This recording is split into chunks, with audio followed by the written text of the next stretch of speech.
Aksi-aksi menegangkan ini bukan dilakukan oleh seorang profesional. Juga jangan salah, kemampuan tersebut bukanlah sebuah demonstrasi ilmu kanuragan yang biasa kita lihat di film-film atau sinetron laga di televisi. Semua ini ternyata dilakukan oleh para perempuan yang sehari-harinya adalah ibu rumah tangga. Bagaimana mereka mampu melakukan ini semua? Mereka ternyata bergabung dalam perguruan olahraga pernafasan Mahatma. Sepintas, nama Mahatma terdengar seperti berasal dari India. Jangan salah lagi pemirsa, Mahatma berasal dari singkatan kata maju, sehat, bersama. Sebenarnya, latihan olahraga pernafasan ini tujuan utamanya bukanlah pada kekuatan fisik, melainkan kesehatan tubuh sekaligus melatih pengendalian diri dan emosi.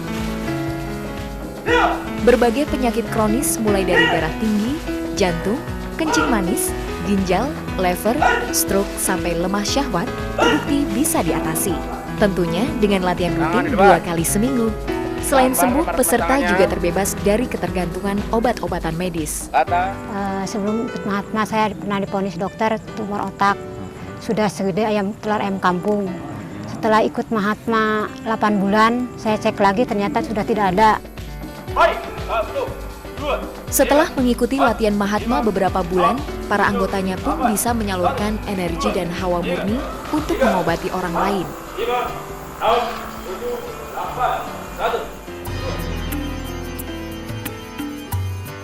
Inilah suasana dalam latihan yoga.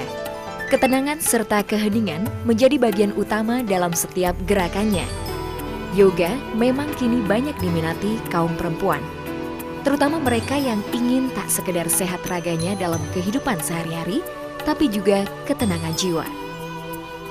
Hal ini membuat munculnya pusat-pusat latihan yoga di kota-kota besar, seperti yang terlihat di sini. Keistimewaan yoga sendiri bahwa gerakan yang sederhana dilakukan, bukan hanya meningkatkan kelenturan atau kekuatan otot, tapi gerakan-gerakan itu dapat memijat organ yang ada di dalam. Sehingga seluruh sistem di dalam tubuh ini diaktifkan, dinormalkan. Untuk mendekatkan dengan kaum perempuan, yoga kini juga banyak bermunculan di pusat perbelanjaan. Seperti yang terlihat di pusat kebugaran ini. Sayangnya, untuk mengikuti latihan yoga di sini, yogi harus merogoh kocek cukup banyak, yaitu hampir setengah juta rupiah setiap bulan. Wah, agak berat ya.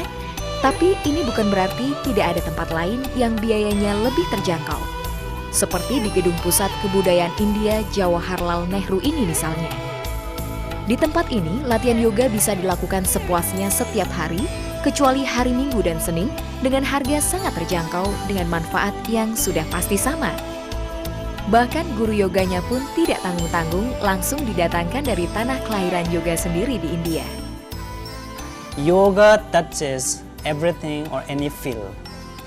Some cosmetic or some beauticians they want, yes, because the people comes for weight losing here, body slimming, they come here, and even some very thin already,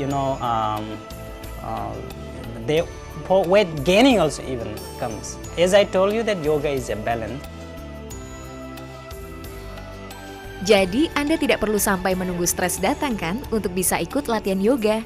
Mulailah untuk menjaga kesehatan Anda dari sekarang.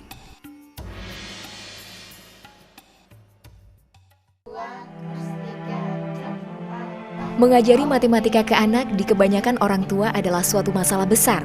Mungkin saja karena orang tua tak ada waktu untuk mengajar, atau kita sendiri yang dulunya bermasalah dengan pelajaran matematika. Kesulitan seperti itu diakui oleh Septi Penny Wulandari.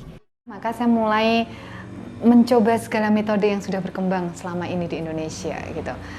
Ternyata itu hampir tidak semua cocok dengan gaya belajar anak saya gitu. Karena dia ternyata paling senang memainkan jarinya 2, kali ini 10, kemudian pakai kaki lagi. Nah, saat itu muncullah saya, kenapa kita tidak mengoptimalkan jari ini untuk alat berhitungnya anak-anak. Mulai tahun 2000 silam, Septi bersama putri-putrinya yang masih kecil-kecil terus melakukan percobaan-percobaan dan mengembangkan metode belajar matematika. Baru di tahun 2003, Septi akhirnya menemukan metode jari matika Lalu mulailah ibu 3 anak ini berani mempublikasikan cara belajar matematika dengan jari jemari ke orang tua dan anak-anak lainnya. Di luar dugaan, tanggapan tetangganya itu positif. Bahkan kini metode temuannya telah tersebar luas hingga ke Jakarta. Nah, sekarang kita coba belajar metode jari matika melalui Ibu Septi ini. Kebiasaan kita simpulkan dengan benda. 1 tu, itu. 2 keras, gunting. 3 cerep, garpu. 4 tap, ekor ikan. Ya. 5 jos, nah 5-nya kita pakai ini. 5 jos, hebat.